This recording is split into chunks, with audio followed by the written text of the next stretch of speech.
All right, this is going to be a long form, okay, kind of a deep dive into this UFO egg topic. Okay, NewsNation, hunting UFOs, the crash retrieval from Jake Barber. Okay, we're referring to this like 3-hour video that I watched, so basically you don't have to.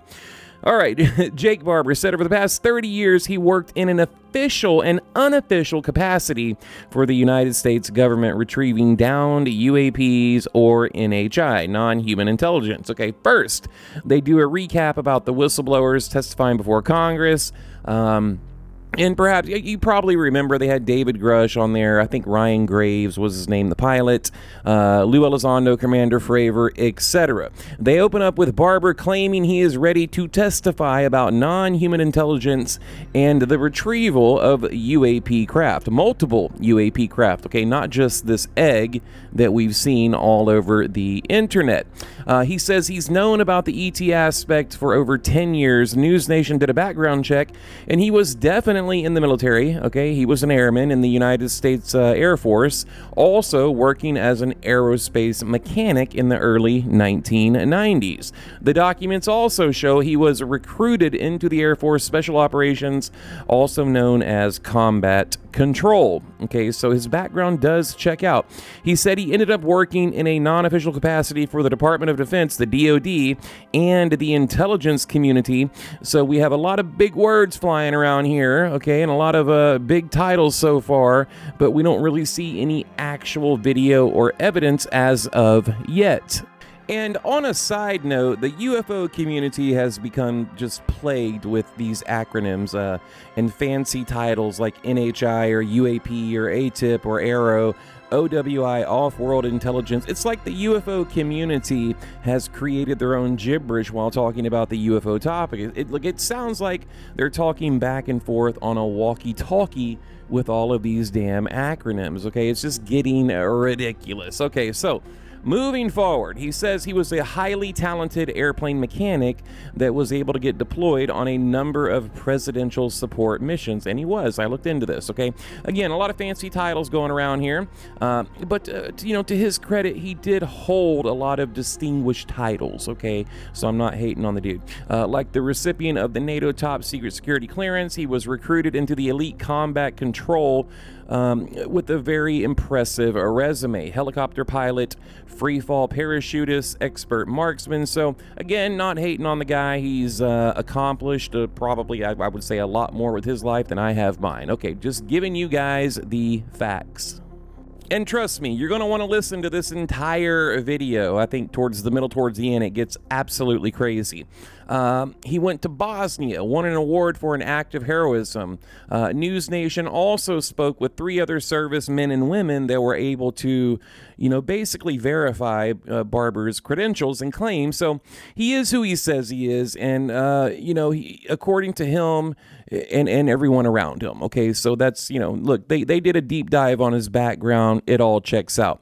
They interviewed one man named Don Paul Bills or something, I believe his name was, served in law enforcement and the military for 25 years, and he was able to confirm everything that he claimed about his background, meaning, Jake Barber. So at this point, I'm like, okay, we get it. He is who he says he is, okay, because we do know that our government, FBI, CIA, whoever, has put all kinds of plants throughout the UFO community. So I think that's why they're wasting probably 15, 20 minutes on his background, because a lot of people are going to call him, just a plant. He's just put here to deceive and manipulate, manipulate the UFO public, or community rather. So I think that's why they're just going so deep into his background. Okay, one of his biggest supporters is Colonel John Blitch. Okay, he holds decoration in psychology. He was a Delta Force sniper, and again, I don't know why all of this is relevant, but we're now 15 minutes into this 2 or 3 hour long video, and this is just where they're at. Okay, but after I saw it, I thought about it. I said probably because, again, the UFO community is rightfully so, but very skeptical. And this former Delta Force sniper agrees with Barber. He says we are absolutely retrieving alien technology And there's a major cover-up going on at the highest level of government and beyond. Okay, we talk about shadow governments and, different levels of government, but he says there's a major cover-up going on at the highest levels of government and beyond. MIB, right? Okay, so now we're going to flip over to Barber himself. So after 15 minutes of useless filler, okay, we get to Jake Barber. And honestly, from this point on, I'm just going to give you the best highlights, because at this point I feel like there's only a few really good takeaways, this seemed more like a bio or like a documentary about Barber rather than actually getting to the point. But again, they're doing this so you can't say he isn't who he says he is. Barber says he was contracted as a helicopter pilot, and he was part of a team that was contracted to basically retrieve downed UAP or unknown craft, or whatever you want to call it. And a part of his contract was retrieving these craft at an undisclosed testing facility in the desert. I'm guessing Area 51. He said the U.S. government and its private partners use this testing range to test all kinds of exotic things. And we're talking weapon systems, resilience to weapon systems, exotic craft. He said things would come in and out of sight, things would disappear, things would reappear, basically hinting towards things going into the side of the mountain and coming back out, like we've heard about S4, Bob Lazar. He said these objects moved very quickly. They would change color, go from a round object to a cylinder object, and kind of morph into a different craft. He said most of what he did was experimental man-made craft, but there was a certain percentage that was not. Okay, and he's referring to, and I know you guys know the list: instantaneous acceleration, hypersonic velocity, transmedium travel, anti-gravity, and low observability. Okay, I'm sure you've heard of the five there, better known as the 5 UAP observables. Okay, I think Lou Elizondo talks a lot about that. He was talking about the transmedium craft that would come out of the mountain, or out of the ridge, or out of the ground, or water, or just whatever, and they could pass through an object like a mountain or even like a building, perhaps. Okay, I mean, this is just insane, but this is what he says he witnessed. He goes on to say, as a private helicopter pilot, he was hired to retrieve not only advanced military technology, but alien technology, and this technology was beyond our human ability to understand. And I believe that. But I must say, I'm starting to see a pattern here, like Dave Grush. Okay, there's a lot of incredible, these just fantastical claims without any evidence, proof whatsoever. Okay, it's words. And if they consider, a helicopter flying around with a big, Mork and Mindy egg as extraordinary evidence, well, that's pretty sad, because that's what it reminded me of. I don't know if you guys grew up back then or have seen the reruns of Mork and Mindy, but Google Mork and Mindy UFO egg. Okay. All right, moving forward. Okay, because look, this doesn't prove anything. It just proves there was a helicopter that did in fact transport some type of egg object from point A to point B. And that object could have been, one of 100 different man-made things, but you guys get the point. Moving forward. So, okay, Ross Cohart says to Jake Barber, tell me about the moment that you realized you were involved in retrieving a downed UAP or alien technology. Okay, I want to hear about that moment. And I like that he kind of put him on the spot here. He said it became very clear the first time our communication process and procedure was modified, and just visually looking at the object on the ground, we could tell that it was extraordinary and anonymous. He said it was not human, and he did not mince words. But I don't understand. If it was an object, why did he say the object was not human? Okay, and I know there's this big debate and this big, I guess, thought process on this, but I don't know. I feel like a lot of these UFO guys they're just getting way too far out in the deep end for my liking. Okay. He said he saw an egg, a white egg. There wasn't any visible propulsion systems on it. There wasn't any rivets, bolts, anything like that. Typical telltale signs of being a man-made object. He did say he picked it up several times and flipped it all around with the helicopter harness. And it was just basically a solid, metallic, pearly white egg. Again, to Ross's credit, they press him a little bit further, and they say to him, well, how do you know it wasn't man-made? And basically he just said, I've seen a lot of things in the past, and I didn't know what this was. I could not identify it. I'm paraphrasing, but that's basically what he said. And then they ask him, at any stage were you ever told that the craft was non-human intelligence? Okay, at any point in your career, your 10, 20, 30-year career.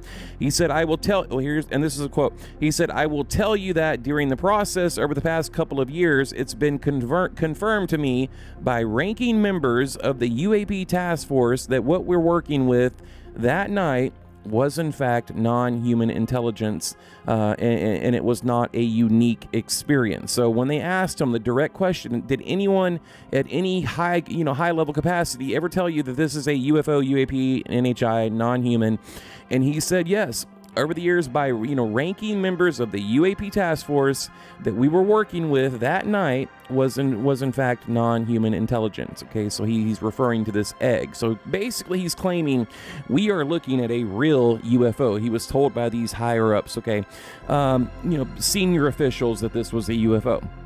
So at this point, NewsNation plays the egg video, okay, and I'm sure you've all seen, this egg-shaped UFO hanging from the 150-foot line of the helicopter. Apparently, the craft was 20 feet long. Now, that sounded a little bit big to me, just visually from what I was seeing. Okay, and then he goes on to talk about recovering a flying disc, okay, almost like an octagon, but they called it an eight-agon, like Ocho, 8, the number 8, eight-agon. Okay, then he says, I'm about to share one of the most profound experiences I've ever had in my life after talking about retrieving this egg and other disc-shaped craft, okay? He says he's going to retrieve this craft, and he starts to feel odd. Okay, he's basically reliving what happened, another time. This wasn't the egg retrieval. He said he started feeling incredibly emotional, and the closer he gets to the object, the more the emotion is overwhelming him. He said he felt this intense happiness, sadness, and beauty. Okay, this is what he's telling Ross. He said he felt like something connected with him and something tuned into his soul, like was in harmony with his soul. And then Ross Cohart says, do you think you were having a mental breakdown? And he said no. So again, I'm not trying to criticize this man. Okay, there's nothing like that. But this is like an hour-long bio of his life, and it's really not about UFOs up to this point. I mean, in fact, I could probably make like a 5-minute video pulling out all the stuff that I know you guys would like to hear. Okay, I think the title should have been, the life of a exotic retrieval helicopter pilot or something like that. Nothing about UFOs. Okay, so he went on to say when he was picking up this object, he felt the Spirit of God. Okay. This is where they start to lose me. The Spirit of God. It felt like the Spirit of God, and he had this profound moment, this epiphany, okay, this awakening in the middle of the night, in the middle of the desert and mountain terrain while picking up a UFO. He thinks the alien that was inside the craft was communicating with him telepathically. And there was some type of psychic component to this particular event. And honestly, again, this is where they start to lose me. He's talking about how the UFO was summoned by some psychic team. I think they're called Skywatchers. Basically a team that can summon UFOs out of the clear blue sky, kind of like what Stephen Greer does in his little, side hustle for like 10 grand a weekend. He said this is someone that has extra temporal abilities that can summon non-human intelligence. Again, a lot of fancy words getting thrown around here, out of nowhere. And I'm sorry, but again, this is where you lose me. This is where I stop taking you serious. And I hope that doesn't offend anyone, but it's how I feel. And I'm always going to be honest with you guys, basically having psychic powers. And I want to be very careful about what I'm going to say next. I think a lot of people in the UFO community, they suffer from some type of illness, and I've seen it all throughout the community. They truly believe what is happening or what they think or what they see, but then I start to notice some type of pattern, almost like a schizophrenic paranoia type thing. And I see this with a lot of people in our community, okay? And I'm not trying to hurt anyone's feelings or discredit anyone who's had any type of alien experience, because I've had my own. I'm what you would call an experiencer, okay, myself. But when you start talking about meditating and UFOs popping out of the sky, that is where you lose me, and I think you lose most people. Okay, they bring on another guy. I think his name was like Paul, something like that. He goes on to explain how they can summon UFOs with your mind. Okay, he says, he doesn't know if it's a byproduct of something people are born with, but certain people have the ability to do this. And the Pentagon has had an interest in this, and they call this remote viewing, okay, the acquisition and description by mental means of informative blocked and ordinary perception by distance, shield, or time. And the remote viewer, a person who perceives, communicates with the or perturbs characteristics of a designated target and or event. I'm sure you guys have heard of this. So, and again, that's coming from the DoD, the Pentagon, and we know for a fact they have done this in the past. I've seen documentaries of them trying to remote view different planets like Mars or even foreign adversaries in order to gain intelligence. So it's not an unheard of practice or an uncommon practice, but I've just never believed in it personally. Project Stargate is one very famous example.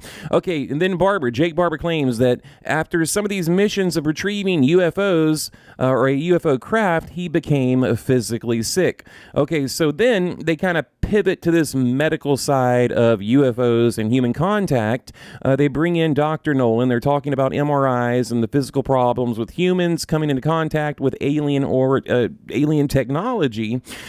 He says, himself and his team transported what they called mysterious boxes. They had no idea what was inside of it, and after they transported this mysterious cargo, they became very, very ill. Okay, now I do believe that, like a 100%. He also said they were given the ability to use lethal force if someone tried to intercept these mysterious boxes, meaning if someone tried to steal or take away this cargo, they could literally fatally stop and they would not be legally accountable. So they gave them a license to kill. Okay, moving forward, and after this particular mission, Jake Barber lost all the hair on his body and the skin on his arm. Now, he said he developed heart problems, and they bring on Dr. Gary Nolan, I believe was his name, and he thinks that Jake Barber was exposed to some type of radiation, and that sounds to me a lot like Cash Landrum. You guys remember the Landrum incident. They think that Jake and his entire team was exposed to some type of radioactive material or just some type of hazardous material. And they, I believe that. I mean, I think that's most likely true. Perhaps components of a nuclear sub or some weapons or, some type of exotic systems. And there's been other famous cases of people claiming to be hurt by encountering the UAPs, like a lot of the men and women involved in the Rendlesham Forest incident, for example. So, there's been well-documented cases. So then they pivot to another story about Barber talking about retrieving another high valuable target. And this is where it gets pretty interesting to me. They start talking about something called a tough book. It's some type of hard drive that contains information about the cargo and the technology and the company that Jake was working for, and trying to obtain these tough books. But somehow, some way, they came up missing. And they were really vague about this part of the story, but these tough books, basically computer hard drives, they came up missing. Okay, and it sounds a lot like what happened on the USS Nimitz, because if you remember, a lot of hard drives came up missing during that incident. Okay, then he said while they were trying to recover the hard drives, they were discovered in a high-altitude lake 25 feet underwater. But the problem with NewsNation, like I said, they left out all the details. Okay, so I'm like, well, wait a minute, this sounds like a James Bond movie. You have these tough books, hard drives, they come up missing. and now they wind up 25 feet underwater in a high altitude lake. Like, what? And they just like skipped over all the details, right? And then it gets even crazier, okay? He says that there were attempts on his life during the following mission after the hard drives were stolen or taken. He said shots were fired and the normal operating procedures were different, from that point on. So, again, I don't like how they left out a lot of details. Tough Book's missing, somebody's shooting at them, they're at the bottom of a lake. I mean, this sounds like a James Bond movie or some type of novel. Okay, then the story takes an even stranger event. He says there were attempts on his life during the following mission. Like, what the hell is going on here? And if it sounds confusing, it's because it is. Like, again, I don't know if they had to hurry up and get this thing done or what. He said he was being set up, and at this point, they were worried about their lives because they were involved in highly sensitive, top-secret projects. They said he worked for a private aerospace company, and he believes these are the type of people that would want to kill him. I mean, just let that soak in for a minute. And this was, a very important clue as to who he was working for and who was retrieving, or being contracted to retrieve these UFOs. Jake Barber said he was convinced somebody was trying to kill him. Okay, then it gets really crazy. So Jake and his team, they're in Washington, D.C., conducting some type of surveillance. Okay, they're confronted by one of the prime suspects that were believed to have stolen the hard drives from the Tough Books. Okay, so they're in D.C., a guy comes up. They know that's the guy. So this is where they went public. He said he was afraid for his life. He believes he got caught up in the middle of something, of some UFO retrieval top secret program. And there was this thief, that was out there stealing hard drives and throwing them in the lake. And, he believes he's being shot at. He's being monitored. People are surveying him. And he's incredibly paranoid. And, by the way, he can summon UFOs out of the sky and talk to God. Okay, so this is, again, when you really put it all together, it starts to fall apart. So it sounds like he got caught up in the middle of some top secret project, probably some black budget programs, and maybe, got a little bit too close to the truth, and they wanted to scare him. That's what I think happened. But he said he went public, kind of like Bob Lazar, to protect himself, right? Just for his own security, his own protection. He goes to the news, he goes to the media, he goes to Washington, he goes to Congress, he goes to NewsNation because he's scared for his life. That's what he says. One final note I want to add. Remember, NewsNation came out, said they had conclusive proof and evidence. This was in 2022. And it's this, you guys remember that orb? It was like a metallic orb. Turned out to be nothing. Okay, now they say they have, groundbreaking evidence. This is going to blow the lid off the entire UFO community. And they basically show a helicopter dropping some egg in a field or in a desert or whatever. And so, look, here's the thing. They overpromise and under-deliver. And that's really what it is. But to their credit, they said, they had a whistleblower. They did, okay? They said he was a former military helicopter pilot. He was. They said he participated in the retrieval of a downed egg-shaped UAP, and he did. Okay, so, it wasn't like a total loss, okay? I guess you could say technically they delivered on everything they promised, but I do think they oversold and under-delivered, okay? And that's just how I feel about it. So, all right, guys, that's probably enough. I could go on for another hour about this. I believe Jake Barber did retrieve something that night. Now, was it from another world? Was it NHI, UAP, UFO? I don't know. Who knows? I do think he has suffered some type of medical problems, from this, and perhaps even, mental problems. I don't know. Maybe there's some type of post-traumatic stress and PTSD, perhaps. I don't know. But, I don't know. It just, these extraordinary claims require extraordinary proof, and that's what we don't get. And, these guys go before Congress, and they make all these crazy claims, and they say they'll do a skiff, like a private meeting, and then they don't show up, just like David Grush. And he says it was because his security clearance was reinstated So even in the setting of a skiff environment, he couldn't reveal what he knew. And I think that's a total cop-out from Grush, right? If you guys are wondering, that's what happened, right? He said he was going to tell these congressmen and women what happened, but they basically reactivated his security clearance and he couldn't even talk to them in a skiff meeting. Okay, it's always some hustle, some scam or whatever, and then they go on to sell a book and make a few documentaries and they get wealthy off this. So, and I think that's what's going to happen here with Jake Barber. I don't think we're going to get anywhere else with this story. I think it is what it is. You know, there are a few things I like. His background did check out, okay? He did retrieve something. We don't know what it was. There are some, you know, physical signs on his body that he is suffering from something, but we don't know what that is. But I don't think it does him any favors when he's out in the middle of the desert at night, you know, trying to summon UFOs with his mind. So, all right, guys, there you have it. Thank you for sticking around on this long video, this deep dive, this Jake Barber deep dive. Leave a comment below, and we will see you on the next one.